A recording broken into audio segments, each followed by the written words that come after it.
I'm Jay Plyburn, bringing you this week's top stories. In the news around Columbus this week, we reported on several bills up for discussion in the Statehouse. One bill inspired by a 12-year-old girl from Reynoldsburg who survived a dog attack. The legislation aims to strengthen the laws surrounding dangerous dogs. Democratic lawmakers also unveiled a package of bills this week aimed at protecting rights for the LGBTQ+ community. 10 TV's Kevin Landers also spoke to one local father who's hoping to inspire seatbelt law changes following his daughter's tragic accident. Here are some of the week's top stories.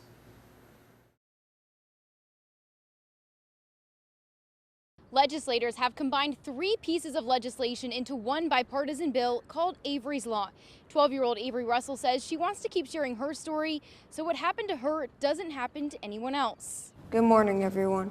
My name is Avery Russell. A gentle voice sharing a fierce message. I truly thought I was going to die.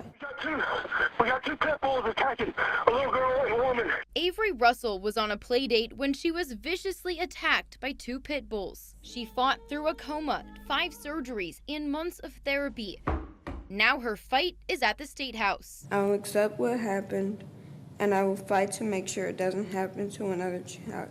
Thank you for being so brave. Republican Representative Kevin Miller had already been working on legislation to strengthen dangerous dog laws before he heard Avery's story. Now he's working alongside Democrat Representative Meredith Lawson-Rowe, who initiated Averys Law. We all sat down with a meeting and said, hey, we need to look at, maybe combining all of these and moving forward with one piece of legislation as opposed to 3 separate. As Rep. Miller said, this is not a partisan issue. Averys Law would allow dog wardens to seize animals after a first incident and let a judge decide if they should undergo training or be put down. It also creates more accountability and stronger penalties for dog owners. How do you feel like this overall will keep the community safer, having this legislation in place? I think it keeps the community safe because we can immediately seize these dogs, and if there's probable cause found, the dogs will be put down so they won't be in the communities to create harm and dangers in the area. Avery's recovery is far from over, but as the 1-year anniversary of the attack approaches this month, she and her family are feeling inspired that her fight could create change. I think it's great. Hey, it's a law named after me. I think it's great. Reporting at the Statehouse, Carla Rogner, 10 TV News. Broadley Elementary School and Moeller Elementary are officially on the chopping block. Both schools will close after next school year. We know that our students deserve modern and more modernized facilities that are designed to support 21st century learning. At a Columbus City School Board meeting, Dr. Angela Chapman says that these schools are too old and expensive for the district to maintain them. Let's work to ensure that we make the best use of those facilities, meaning more students have access to the buildings that have already been modernized. The district also laid out plans for other schools that could close. For West Broad Elementary, they say it will be replaced if the district has the money for new construction. And that's news to Susan Cavendish, a parent at West Broad. She moved to the area so her kids could go to school there, and she thought a new building was a done deal. Anger, irritation, from the very beginning when they started talking about closing schools and the recommendation list, there's been a certain level of uncertainty for myself and other families. Plans for students at Columbus Alternative High School are unclear, while Buckeye Middle School could be consolidated in a few years. Isetta Thomas with Columbus Education Justice Coalition says she wishes leadership would focus on making the district more appealing instead of shutting down schools. What are some things that we can do to bring these students back? The students are here in the neighborhood. It's not for a lack of kids, right? But why aren't they choosing CCS? She says she hopes the district is transparent about the current plans that are in the air, and she hopes that they engage the community before making any more closures. There is a feeling of chaos and uncertainty with a lot of our parents in our community.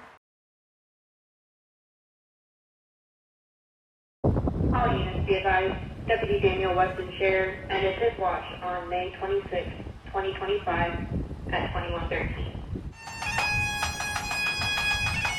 End of watch for 31-year-old Morrow County Sheriff's Deputy Daniel Weston Shear.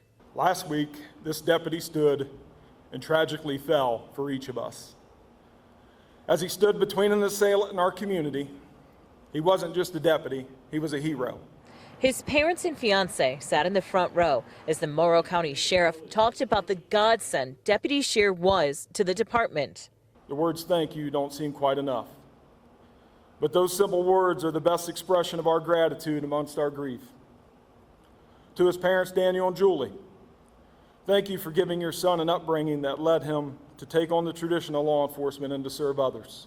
Pastor Steve Brenneman, who is a former Morrow County Sheriff, said growing up, Deputy Shear loved to ask questions and pick on his sister. Daniel Weston Shear, ornery, picking on people, doing all kinds of things. He changed in a way, not for the worse, but he blossomed. He came into his own when he went to the Ohio Peace Officers Training Academy. Brenneman explained Deputy Shear was a man of peace going into the lion's den. The impact that Daniel's life and death has had on you, whether you knew him or not, this has had and will impact you. With hundreds of fellow law enforcement from across the state,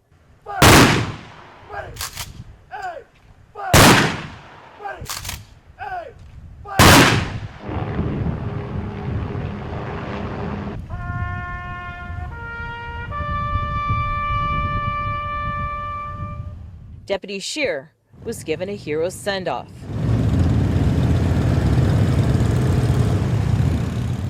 They'll take it from here.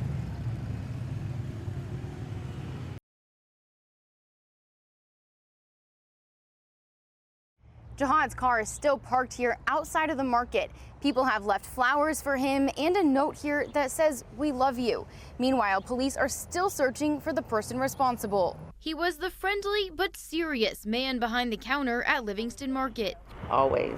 But more importantly, Jiad Albazin was always there for his neighbors. If you short on something, Jiad let you just go, like, bring it back to me. He was just a good person. But now the lights are out at the market. And for his neighbors turned family like Keisha Bates, there's something missing. Jiad definitely deserves justice. Jiad died at the hospital about 45 minutes after police found him shot at the store. Now police are investigating a motive and searching for this suspect. And violence has just got to stop just in general, but you don't do this to people who are trying to uplift the community. It should never happen. State Representative Latina Humphrey says Jiad would come to meetings to discuss combating violence and improving the Driving Park neighborhood. Trying to work with the community associations to figure out what he could do to bring fresh fruits and veggies to this community. As we know, it is a food desert. What kind of conversations do you think that the legislature needs to have after something like this, and as we continue to see gun violence, ramp up into the summer? We need to address gun violence in the State House. We should have been done it a long time ago, but we have got to make sure that the state legislature and my colleagues are willing to dig in their purse and invest in communities that look like mine. Now the corner store is closed and likely will be for some time. Neighbors here mourning the loss of a staple business and its owner who was always there. It's not right what happened. You took somebody from the community that was loved. Jiad had moved to Columbus from Jordan. His family took him back there to be buried. Anyone who has information about his death should call Columbus Police or Crime Stoppers. Reporting in Columbus, Carla Rogner, 10 TV News. It'll be 24 years in August. That's when her husband, Whitehall police officer Terry McDowell, lost his life while on duty. It brings back memories that you just really would like to file in the head and never pull out the file box. It's been 8 years since Connie Moyer lost her husband, Lancaster Police Patrolman Scott Moyer. Both women have relied on and fought for Ohio's Public Safety Officers Death Benefit Fund. Without that money, where would you be today? I'm not sure. I'm really not. It gave me the foothold that I needed to then be able to go on and restructure my life. Depending on what agency a spouse works for, death benefits can differ. In most cases, the surviving spouse receives 100% of the deceased salary until the year they would have retired. It's absolutely instrumental. At the time of a tragic loss, especially a line of duty death, the spouse, the family, are all concerned about where does that next check come from. Today, both women work to help families navigate how to move forward. We're the new family that they don't want, but are glad that they have. Mary Beth Foley is the executive director of the Ohio Police and Fire Pension Fund. We are currently paying 700 families of fallen officers. As part of the death benefits, the state pays for a surviving child's Ohio college education if they choose to attend. We have also removed the requirement that you be a student, and we pay benefits until they're 22, which can also be helpful. They used to have to demonstrate they were in school. While these widows say the pain of losing their husbands has never subsided, they are grateful Ohio has supported them and others financially at the lowest point in their lives. Most of our survivors are young mothers with babies even. And so, you know, that's important. That's very important that we can, as a state, as taxpayers, that we help these families get back on their feet financially. In addition to state funding, surviving spouses can also tap into a federal program which allows for a one-time payment of more than $448,000. Kevin Landers, 10 TV News. Democrats say the message with the legislation they're introducing is that they're standing in solidarity with all people and that love is love. At a news conference inside the Ohio State House, Democrats said extreme Republicans are introducing bill after bill trying to erase LGBTQ+ people from public life. They point to the SAFE Act law that bans gender-affirming surgeries and hormone therapies for minors, and the so-called bathroom bill that bans transgender students from using multi-person bathrooms that fit their gender identities. They also unveiled a package of bills they say protects LGBTQ+ people, defends their rights, and affirms their dignity. The package includes bills banning conversion therapy, protecting marriage equality, and ensuring basic civil rights. Members of the LGBTQ community survived persecution, survived erasure a long time ago. We are not going back to those days. This is about recognizing the lived realities of thousands of Ohioans who deserve to see their rights protected and respected.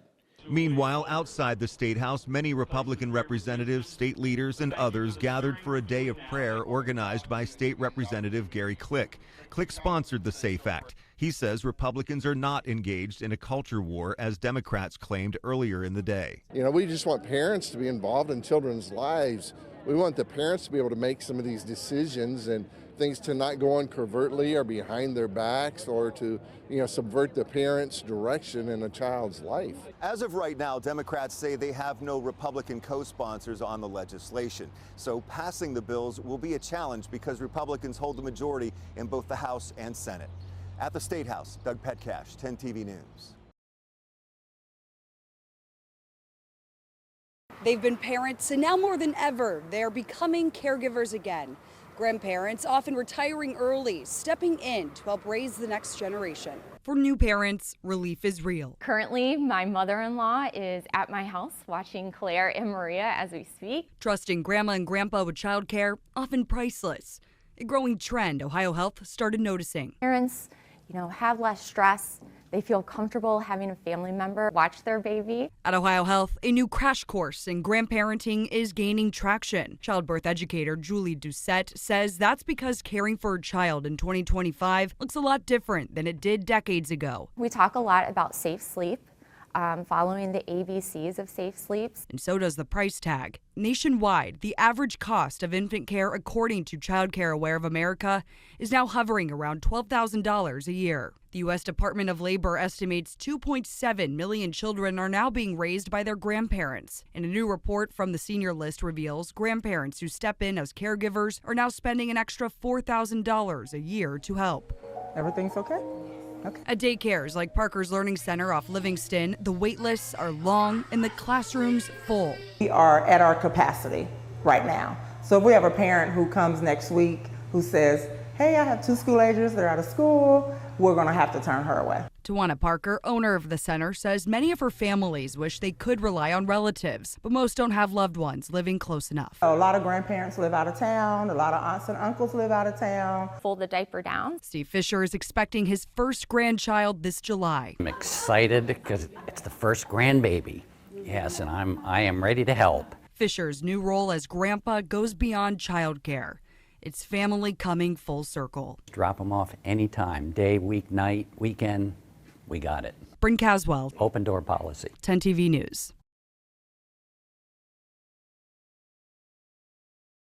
We've been looking through court records and learned the suspect was on community control at the time of Friday's incident.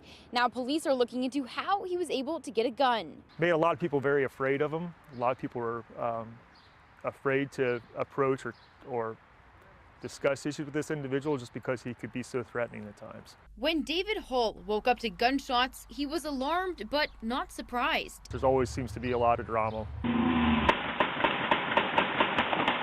Early Friday morning, police say 29-year-old Dustin Ohm shot at police from his truck when they responded to a report of a domestic dispute. Several neighbors' cars were smashed as he fled to US 33. The chase ended when Ohm was shot by a Union County deputy. Friday's incident was far from the first time police have responded to his home. Today we learned from police records that Marysville officers have been called to the house 8 times in just the last year and a half. Those reports range from concerns with domestic violence to suicidal threats and disputes with neighbors. Court records show Ohm is a convicted felon with a history of charges dating back to 2017. Right now, he is serving 2 years of community control after he pleaded guilty to gun and drug charges. In Marysville, just over a month ago, a probation officer gave Ohm another chance after he allegedly violated probation on a menacing charge, the officer saying he was complying with counseling. Police said one officer was hurt amid the chaos on Friday. She was released from the hospital and is doing better. Now Dustin Ohm will face a first-degree felony charge, attempted aggravated murder. A lot of the neighborhood is relieved that an individual who has caused a lot of problems is not going to be in the neighborhood again, maybe. The suspect is still in the hospital. Now the state BCI is investigating the shooting. Reporting in Marysville, Carla Rogner, 10 TV News.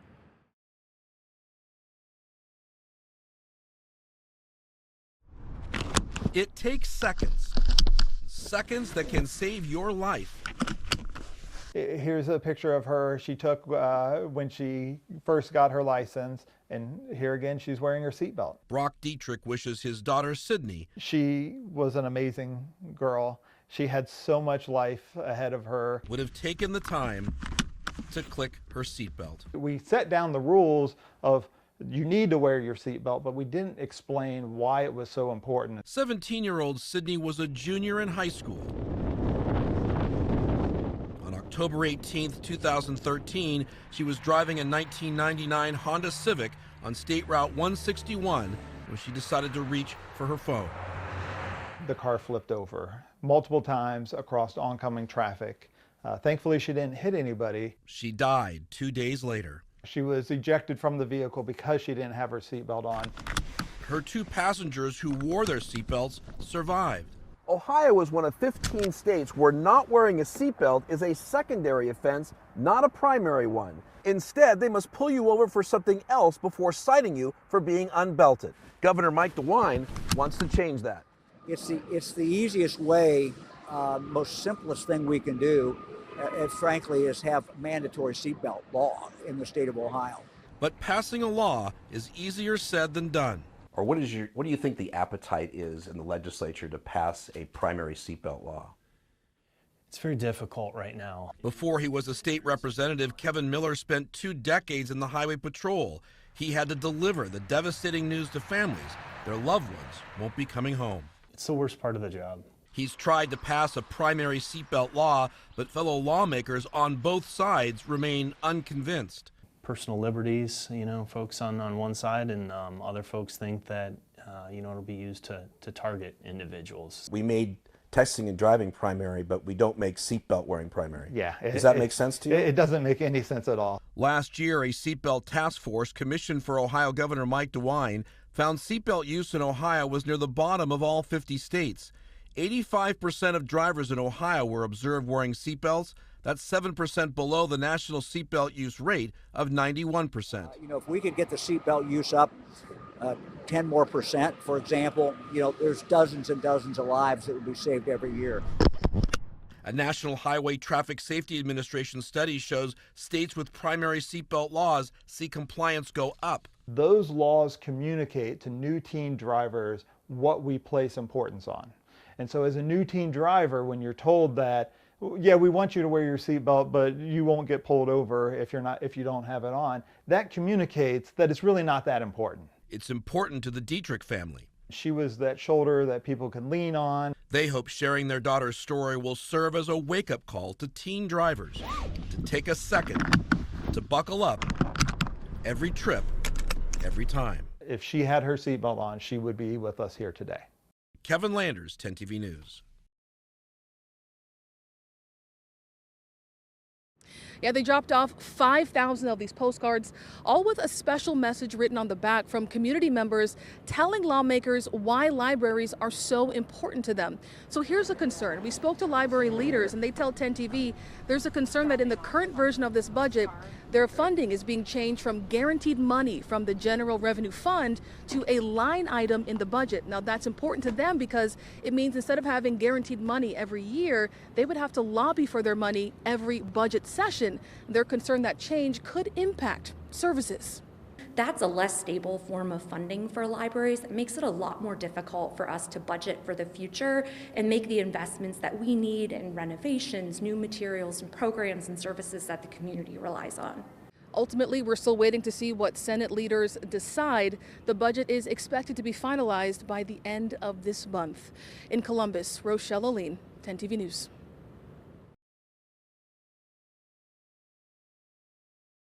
Whitehall police started using the new drone about 3 weeks ago, and they say it's already helped them bring dangerous criminals into custody.